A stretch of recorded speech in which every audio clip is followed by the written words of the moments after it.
Every morning, millions of people wake up to the same restless reality. Their minds immediately flood with notifications. Anxieties about the day ahead. They scroll through their phones before their feet touch the floor, letting the chaos of the world dictate their emotional state before they have even taken their first conscious breath. They feel reactive instead of responsive, scattered instead of focused, and enslaved to circumstances beyond their control. But what if there was another way? What if the secret to inner peace and unshakable strength had already been discovered over 2,000 years ago by philosophers who faced plagues, wars, and the collapse of empires with extraordinary calm and wisdom? The ancient Stoics understood something that our modern world has forgotten. True freedom does not come from controlling external circumstances, but from mastering the one thing that always remains within our power: our thoughts, our responses, and our character.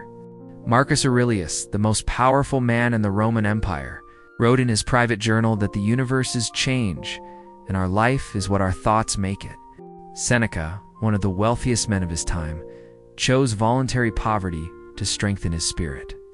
Epictetus, born a slave who became one of history's greatest teachers, discovered that no one can hurt you without your permission. These were not idle philosophers living in ivory towers.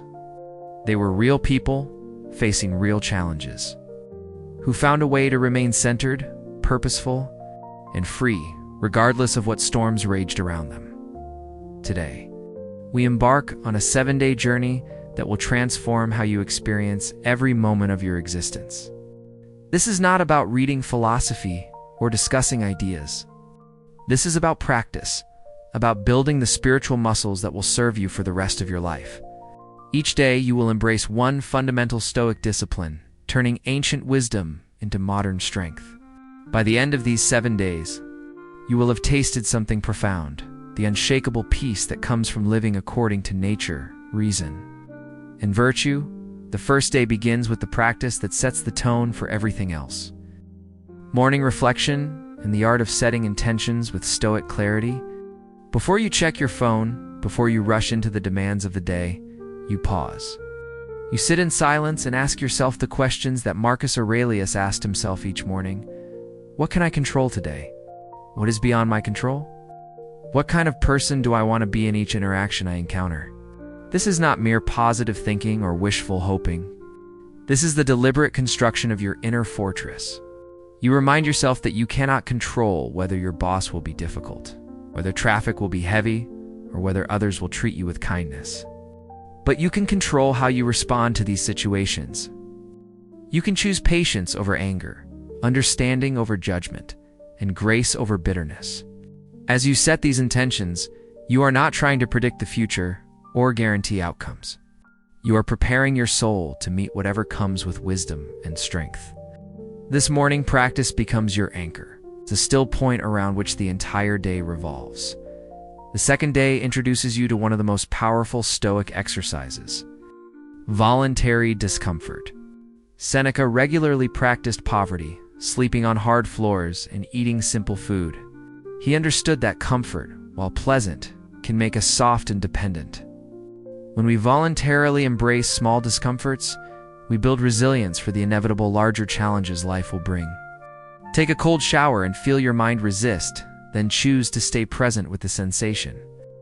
Walk instead of driving when possible. Eat simple, nourishing food instead of indulging every craving. Skip the coffee if you depend on it to function. These are not punishments or exercises in self-denial. They are training sessions for your will. Every time you choose the slightly harder path when you could choose the easier one, you're strengthening your capacity to remain calm and centered when life forces discomfort upon you. You are proving to yourself that you are stronger than your immediate impulses and more resilient than you're imagined. On the third day, you practice what may be the most challenging Stoic discipline: mastering emotional control in your daily interactions. Epictetus taught that we suffer not from events themselves, but from our judgments about those events. When someone cuts you off in traffic, when a colleague takes credit for your work, when a family member speaks harshly to you, your first impulse is to react with anger, hurt, or frustration. But today, you pause between stimulus and response. You remember that their actions reveal their character, not yours. Your response reveals who you are choosing to become. Instead of immediately defending yourself or striking back, you take a breath. You ask yourself whether this situation deserves your peace of mind. You choose your response based on your values, not your emotions. This does not mean becoming passive or allowing others to walk over you. It means responding from a place of strength and wisdom rather than weakness and reactivity. You speak when speaking serves a purpose. You remain silent when silence serves virtue. You discover that true power lies not in controlling others, but in controlling yourself. The fourth day brings you face to face with one of the ego's strongest attachments, the need for external validation. Marcus Aurelius reminded himself regularly that seeking the approval of others is like chasing shadows.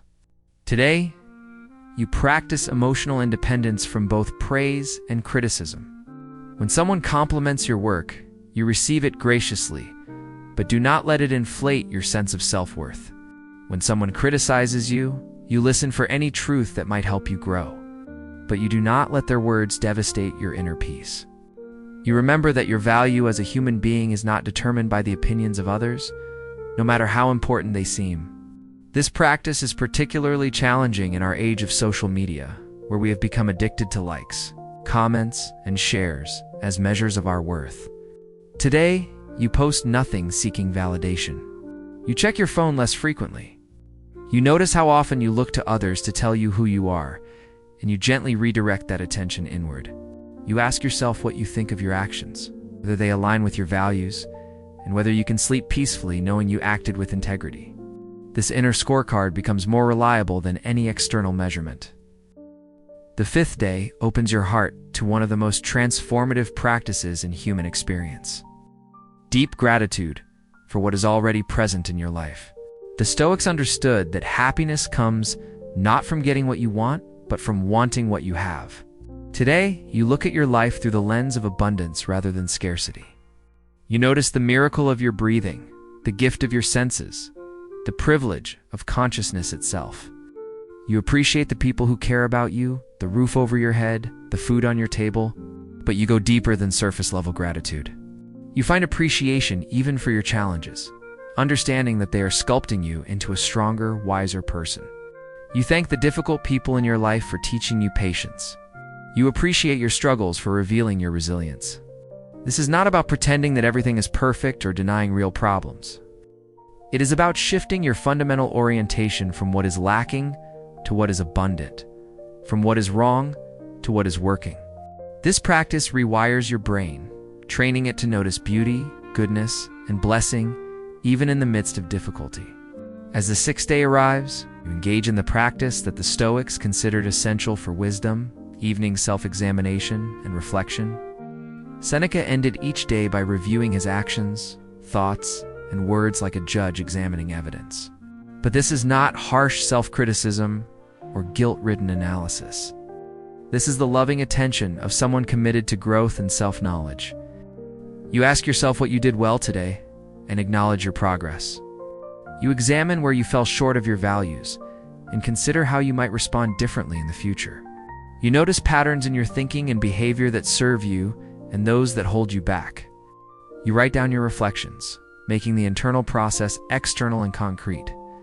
This practice of journaling becomes a conversation with your highest self, a way of processing the day's experiences and extracting wisdom from both success and failure. You end each evening not with guilt about your mistakes, but with clarity about your path forward and gratitude for the opportunity to grow. The seventh and final day confronts you with the most profound Stoic meditation, living each day as if it were your last and embracing mortality as fuel for purpose. Marcus Aurelius regularly reminded himself that death gives life meaning. The temporary nature of our existence makes every moment precious. Today, you do not morbidly fixate on death, but you let the reality of your mortality clarify what truly matters. If you had only one day left, would you waste it on petty arguments? Would you spend it scrolling mindlessly through your phone? Would you hold grudges against people you love? The awareness of death strips away the trivial and reveals the essential. You tell people you love them. You pursue what brings you joy and meaning. You forgive old wounds because carrying them serves no purpose. You treat each interaction as sacred because you recognize how fleeting and precious human connection truly is. This is not about living in fear of death, but about living with the urgency and intentionality that comes from remembering that this day, this moment, this breath is a gift that will not last forever. As these 7 days conclude, you realize that transformation does not require years of struggle or dramatic life changes. It begins with small, deliberate actions repeated consistently. The strength you have built in 1 week is just the beginning of a lifelong practice of conscious living. You have tasted what it means to be the author of your inner experience rather than a victim of circumstances. You have felt the peace that comes from accepting what you cannot control and taking responsibility for what you can.